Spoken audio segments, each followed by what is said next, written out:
Saya tidak peduli asalkan kau tidak marah kepada aku. Prinsipnya begitu saya. Tetapi afiah engkau ada lebih luas bagi aku. Ini maksudnya saya tetap berharap kepada keselamatan kemudian yang kau berikan. Apapun masalah yang engkau berikan pada aku, saya tidak peduli asalkan engkau ridho. Tetapi saya berharap afiah engkau, maksudnya begitu. Aku berharap bahwa masalah-masalah saya ini jadi ma'afiyah, jadi keselamatan, jadi kemudahan. A'udzu jika aku berlindung jika dengan zat engkau alladzi asyraqat yang bercahaya lahu untuk karenanya az-zulumat kegelapan-kegelapan. Ingat dengan barokah zat engkau yang sulit-sulit kegelapan-kegelapan telah jadi terang benderang. Wa soluha dan jadi baik alaihi karena zat engkau amrud dunya wal akhirah urusan dunia dan akhirat. Aku berlindung ayang zila untuk turun di kepada aku buka kemarahan kau. Au yahilla atau datang bi kepada aku sakhatuka kemarahan kau. Lakal udba hatta tarda.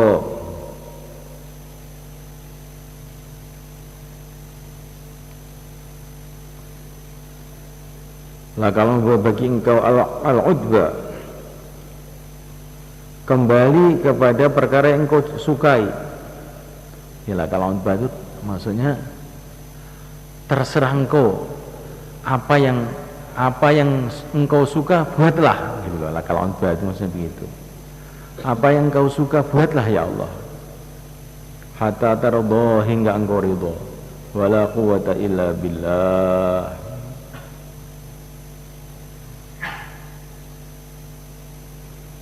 Wala yafhamu fi khas'i saqwa mudallis thiqah wa baqiyatu rijal thiqat intaha wa sayatil hadis min dari Zuri radhiyallahu anhu wa ghairi mutawala fi tahammul syada'id dalam bab tahammul syada'id wal adaya fi da'wah ila Allah. Di doa ini perlu kamu renungi, paham ini susunan kata-kata dalam doa ini, kamu paham enggak? Coba yang enggak paham kamu tanya.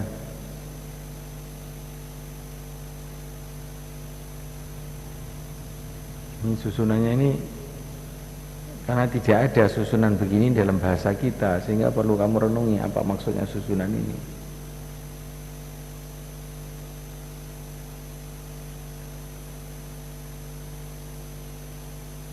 Nah, paham?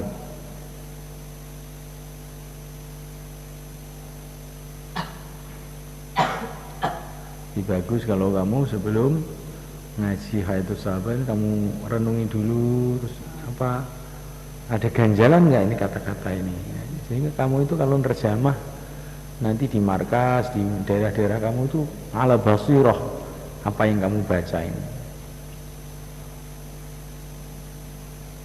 Karena kadang-kadang susunan bahasa Arab itu berbeda dengan susunan bahasa Indonesia.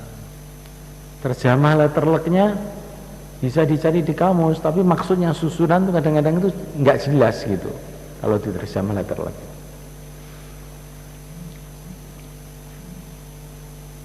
Nah, kata-kata ilaman takiluni ila aduin yatajahamuni am ila qaribin malakta amri itu maksudnya bagaimana? Ya Allah, saya ini mau dikemanakan toh ya Allah. Jadi beliau ini betul-betul dalam keadaan kepepet betul, karena beliau ini pergi ke Taif dengan harapan orang Taif itu mau membela beliau, tapi malah sebaliknya. Mau ke Mekah, orang Mekah juga sudah sangat marah kepada beliau, karena ini setelah wafatnya Abu Thalib. Jadi saya ini betul-betul kebingungan ya Allah, saya ini mau dikemanakan. Tapi walaupun bagaimanapun, asalkan kau tidak marah, saya tidak peduli. tetapi afiah engkau lebih luas. Aku berharap afiah engkau. Ini kalau kamu renungi kata-kata ini sangat dalam di maknanya. Jadi seorang dai itu harus bersikap seperti ini. Harus bersikap pada satu saat itu harus bersikap ilam yakun bika alayya ghadab fala ubali. Asalkan engkau tidak marah ya Allah, aku tidak peduli. Harus ada sikap itu. Tapi sikap ini jangan sampai lepas juga dari harapan. Walakin afiyatuka ausa'uli. Tapi harapan saya afiah engkau lah yang saya harapkan. Jadi akhirnya ini sempurna. Karena ada orang yang pokoknya apapun saja tidak peduli saya, asalkan Allah tidak marah. Iya, tadi kamu nanti kalau menerima masalah-masalah nggak kuat nanti. Jangan begitu doa itu.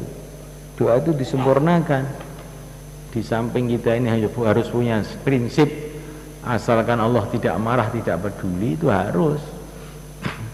Tapi kita juga harus senantiasa berharap, karena rahmat Allah nggak terbatas. Kemudian ini doa ini dimulai Allahumma inni ashku ilaika du'fa quwwati wa hawani 'alan nas. Di doa itu dimulai dengan rintian.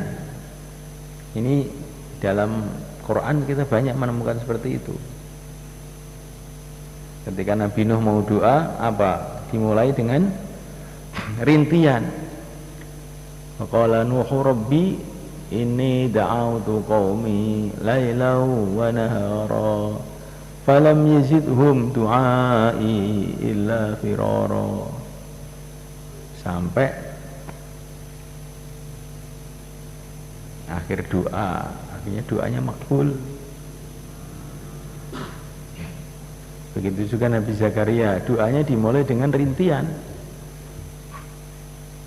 Dzikru rahmati rabbika 'abdahu Zakaria idh nada rabbahu nidaan khafiyya inni wahanal 'adlu minni washta'ala ar-ra'su sayba wa lam akum bidu'aika rabbi syaqiyya inni khiftul mawaliya min wara'i wa kanat imraati 'aqira. Doa Nabi Nuh, Rabbi inni maghlubun fantasir. Jadi doa itu mulailah dengan rintian. Kamu menyatakan masalah-masalah kamu, kelemahan-kelemahan kamu di depan Allah.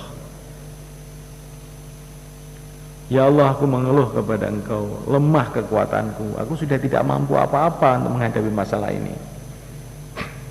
Masalah yang aku hadapi ini betul-betul berat. Saya sudah betul-betul nggak mampu menghadapi. Wahawani 'alan nas, dan aku betul-betul hina di depan manusia. Nah, terus baru doa.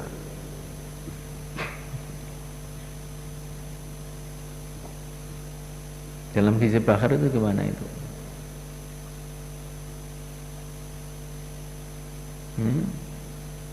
Ada juga rintiannya itu, ya Ali ya Azim ya Halimu ya ini. Sampai in qata amaluna wa izzatika ila maka wa khaba raja'ana wa haqiqa ila fik.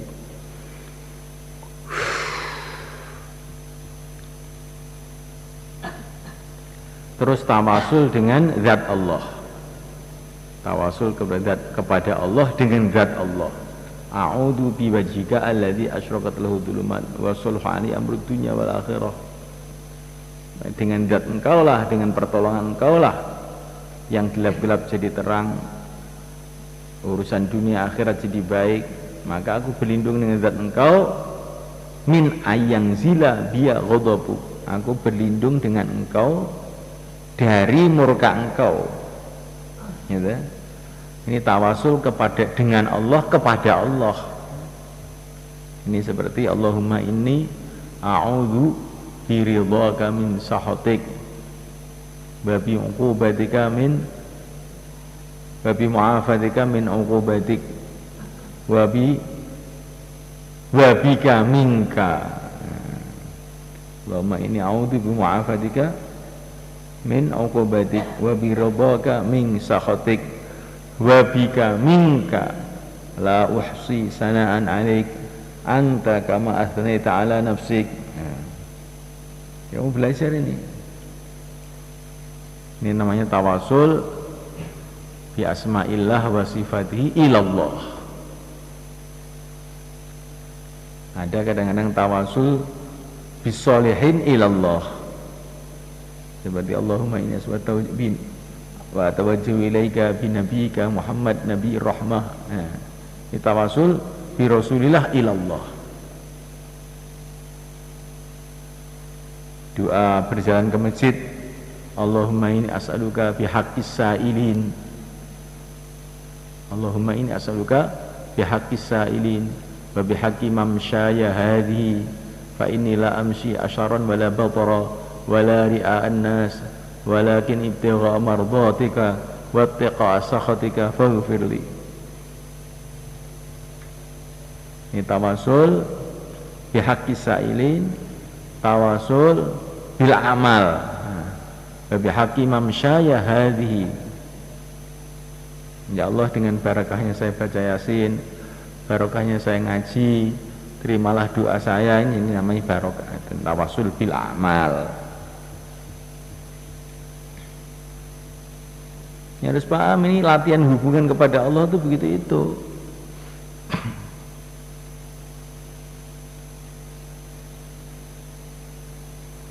Kalau nggak punya kitab tauhid, hai itu siapa?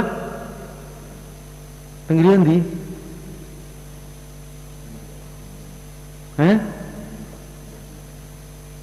La haula wala quwwata illa billah. Jan manusia makhluk apa tuh iki? Iki pentingnya tauhid wis to, insyaallah gak bakal nemokne keterangan ngene iki kowe. Tenan iki, aja mbok remehne keterangan aku kowe. So aku belum tahu ngrungokne maca itu sahabat kaya aku. Tenan aku iki. Gak bodoh paham itu sahabat kowe. Mergo iki nek gak maca sarah-sarah sing akeh iki ora jalan. Maca hatu sahabat weke sing maca ora ngerti, sing ngrungokne gak ngerti tutup plek. Kitabe kene ngomong aja. Sahabat iki memahami iki angel. Karena iki akeh sastra-sastra Arab sing perlu direnungi. Nek kowe gak ngerti sastra Arab ora paham. Padahal jane maknane jubur iki mung sebagian tok tak critane iki. Liyane yo akeh jane asline. Ad-da'wa ila Allah Ta'ala fil qital, dakwah kepada Allah Ta'ala, dakwatun nas ila Allah, mengajak manusia kepada Allah di dalam qital. Maka Ta'ala alaihissalam qauman hatta da'ahum, tidak memerangi baginda Nabi SAW satu kaum sehingga beliau dakwah kepada mereka. Akhraj Abdur Razzaq an Ibnu Abbas radhiyallahu ta'ala anhuma, maka Ta'ala ora merangi sapa Rasulullah SAW qauman ing suci hatum kaum hatta da'ahum sehingga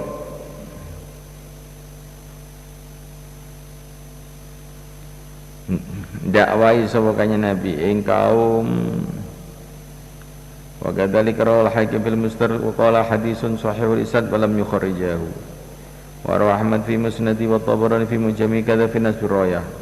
Wa qala Tamir wa Ahmad Abu Ya'la wa Tabarani bi sanad wa rijalu hadith ma rijalu sahih intaha.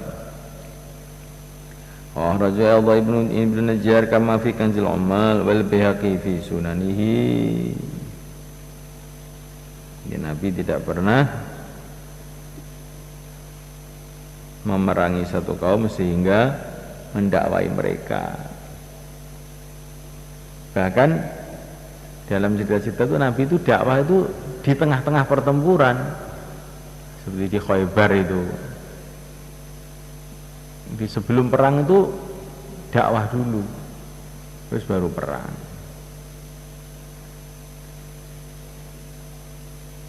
Tapi ini bukan berarti tidak boleh memerangi orang kafir tanpa dakwah dulu loh, tidak. Karena ini menurut maslahat perjuangan. Karena satu kampung itu kalau dianggap oleh Amirul Muslimin, amirnya orang-orang Islam itu yang lebih maslahat jangan dikasih tahu. Nanti kalau dikasih tahu malah mereka mengadakan persiapan sehingga korban lebih banyak umpamanya. Lebih baik langsung diserbu aja, dikuasai. Ini juga pernah terjadi pada zaman Nabi, juga pada zaman para sahabat. Karena maslahat yang paling maslahat begitu gitu loh. Nah, ini yang maslahat begitu atau tidak ini ya yang tahu orang yang dalam strategi perang ya.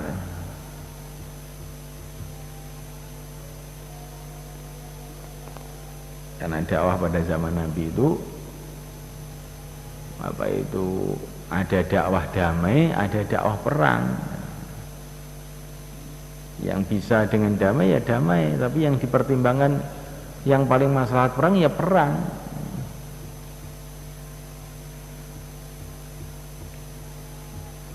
Nah, tertibnya bagaimana ini? Mana yang harus diperangi, mana yang harus dibuat perdamaian? Nah, ini ringkesnya kalau kita membaca kitab-kitab fikih ya ringkesnya itu ya menurut maslahat. Nah, untuk mengetahui maslahat bagaimana ya musyawarah.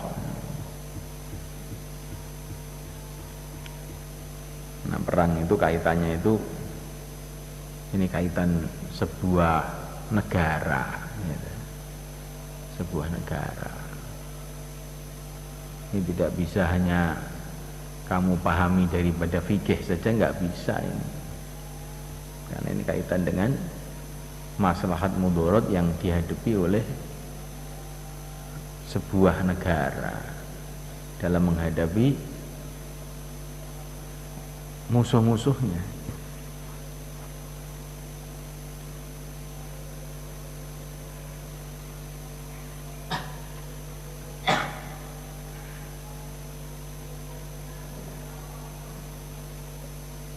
Amruhu alaihi salam al-bu'us fi ta'lifin nas wa da'watihim. Perintah Nabi alaihi salam al-bu'us, pasukan-pasukan di ta'lifin nas, untuk mendekati manusia, wa da'watihim, dan dakwah kepada mereka. Ta'lif itu maksudnya menarik mereka gitu dengan lembut. Arsi bin Mandah bin Masakir Abdurrahman bin Aid radhiyallahu anhu qala kan Rasulullah SAW idza ba'atha ba'sa, bila beliau mengirimkan satu pasukan, qala maka beliau mengatakan ta'allafun nas,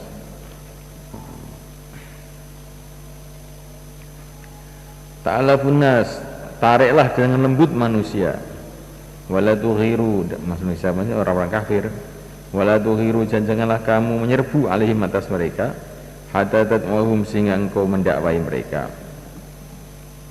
Wa ma'ala ahli ardi, tidak ada di atas muka bumi, min ahli baiti madarin, dari rumah yang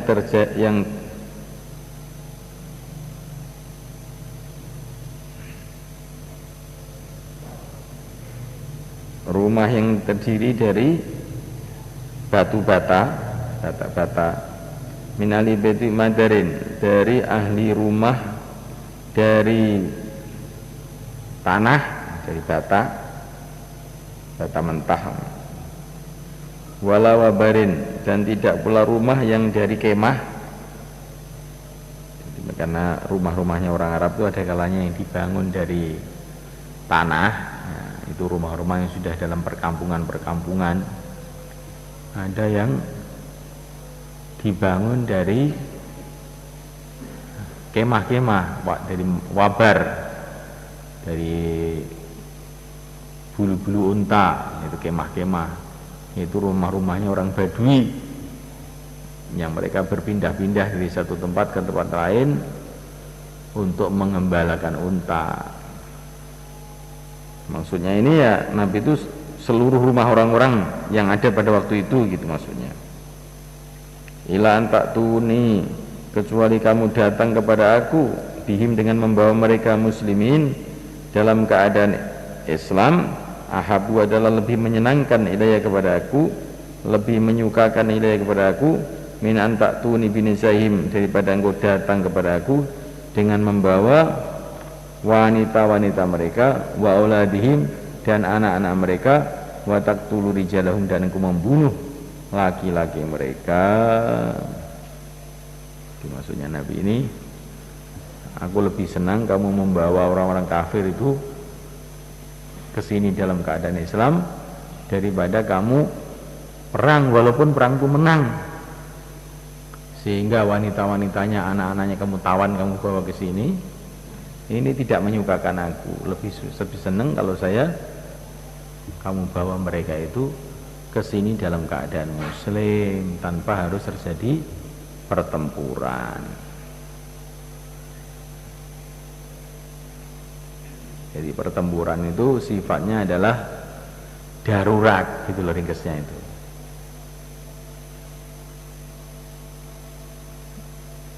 Di pertempuran itu darurat. Kalau memang itu maslahat untuk umat, ya itu yang dibuat. Jadi pertempuran itu bukan sesuatu yang harus, tapi sesuatu yang bukan harus, maksudnya tidak harus dikerjakan mulai awal. Awalnya itu dakwah, prinsipnya itu bagaimana orang itu masuk Islam. Tapi kalau memang diperlukan perang, nah saat itulah baru diperlukan.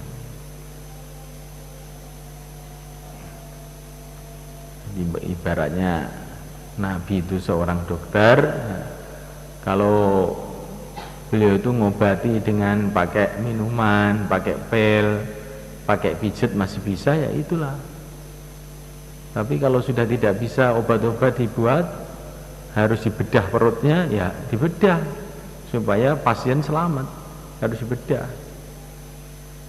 Tapi bukan pada mulai awal langsung dokter itu pikirannya membedah perut, tidak. Bedah itu kalau sudah terpaksa, nggak ada obat-obat lain yang bisa menyelesaikan. Nah, begitu juga dalam perjuangan itu, selagi cara kelembutan itu masih bisa, ya dengan cara kelembutan.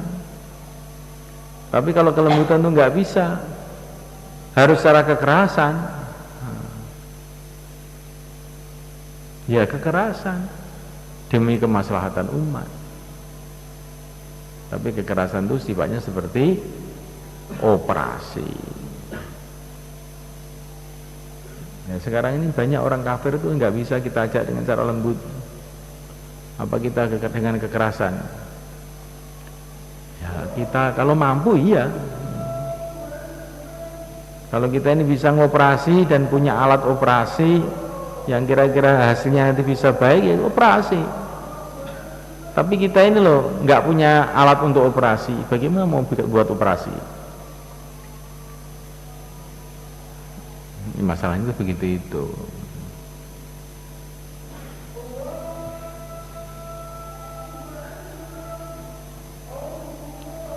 Dan operasi itu harus, alat operasinya harus komplit, dokternya harus ahli, ada perawatnya, ada rumah sakitnya, ada macam-macam fasilitas sehingga sesuai. Begitu juga perang ini. Perang itu ada kesesuaian, pakai syarat. Syaratnya umat Islam harus bersatu dulu. Kalau umat Islam tidak bersatu, nanti setelah perang itu pun tidak ada maslahat. Nanti setelah umat Islam dapat kemenangan, umpama menang, itu pun nanti akan perang dengan temannya sendiri. Iya, harus bersatu dulu. Dan tidak ada persatuan kecuali ketika ada iman amal soleh. Innalladzina amanu wa amilus solihat sayaj'al lahumur rahmanu wudda. Dan tidak ada iman amal soleh kecuali dengan dakwah. Maka kewajiban kita sekarang itu dakwah. Dengan dakwah wujud iman amal soleh, dengan iman amal soleh wujud persatuan. Dengan wujud persatuan Allah akan beri kemenangan kalau dalam perjuangan. Kalaupun ada pertempuran, Allah akan menangkan.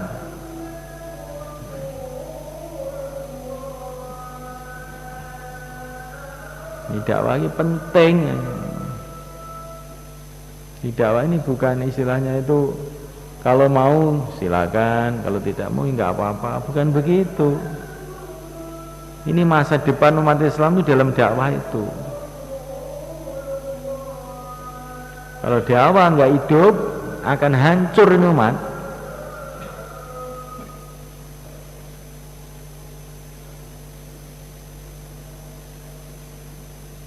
Tapi dakwah itu sendiri harus pakai sistem yang sesuai. Kalau sebagaimana sholat ada tertibnya, zakat ada tertibnya, dakwah pun ada tertibnya. Inilah hayatus sahabah ini. Termasuk tertib yang terpenting dalam dakwah itu harus ada pimpinan, harus ada musyawarah. Maka dalam hayatus sahabah ini bab pertama itu bab taat. Kita kamu baca. Nanti pertama kan bab taat.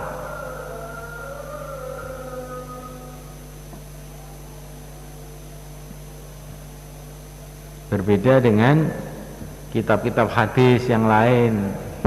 Kalau kitab-kitab hadis yang lain biasanya pertama babnya bab niat. Innamal a'malu binniyat. Tapi kalau itu hayatus sahabah tidak. Babnya pertama bab taat. Niat ini nomor loro, sik taat sik.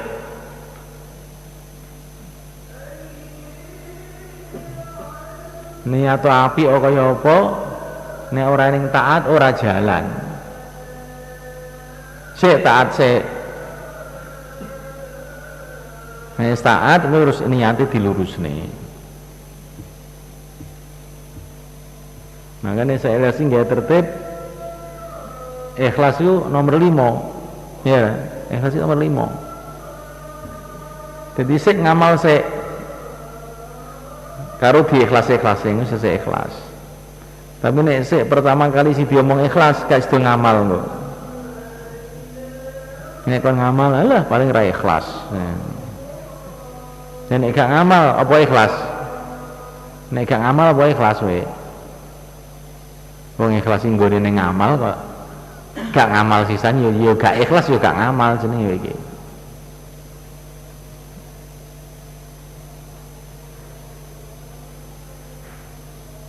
Akhirnya kalau dicerita Imam Ghazali ya ini ngomong gak gelem nang masjid. Aku nek salat nang masjid ora iso ikhlas, salat nang omah ae. Wong ngono akhirnya susah udo. Aku nek aku klambi anu gak ikhlas. Ya, akhirnya kan edan tadi, kuning Solo ono utang wulan. Tapi kok ora kok berarti kok ikhlas gak penting. Kalau diceritane to wong nek gak ikhlas akhirnya keweleh-weleh. Orang kalau nggak ikhlas akhirnya apa? Seperti nyimpen barang buruk, ya, nyimpen taek, ya. Maka cepat atau lambat akhirnya berbau juga. Begitulah kalau orang amal tidak ikhlas, zahirnya baik, batinnya nggak baik, nanti satu saat akan dipermalukan. Naudzubillah, kalau nggak di dunia di akhirat. Maka buatlah amal dengan ikhlas. Tapi sebelum ikhlas itu taat dulu. Bukan? Nah, subhanallah.